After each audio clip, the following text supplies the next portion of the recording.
ниедна политичка партија не знае што представува Македонија, не ја познава македонската историја, не читаат нити пак слушаат. Има едно правило: ако не знаеш ти, прашај кој знае.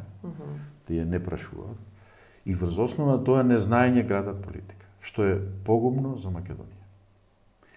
Треба да си постават прашање зошто Македонија, можда уште од први век навака, посебно од 10 век, појавата на католиците, Македонија е земја која што најмалку презентирана, дури менувани се топоними. Сношти баш гледав една емисија дека и словените се заменети од илирите и обратно, за да се направат забуни на балканскиот простор, посебно се насочени кон Македонија и постоењето на македонскиот народ, македонската историја и македонските вредности кои што сите ги користат, бидејќи ево и Европската унија е градена врз основа на принципите на Александар Македонски. Тоа се трите тие столбови.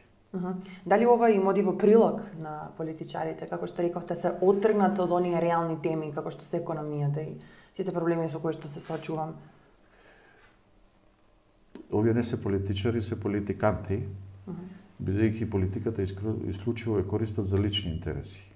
Или за една помала група, или кога им се потребни гласачи, да тоа го направат преку вработување, давање на тендери и така натака, и врз основа на тоа тендерско криминално работење да дојдат до пари за следните избори, да ги потребат повторно да дојдат на власт и исклучиво да тераат своји лични интереси. Досега во Македонија не се појавил државник кој што ќе ја гради државата врз основа на принципите на уставно распоредени системи, кои што системи ќе функционираат како часовник.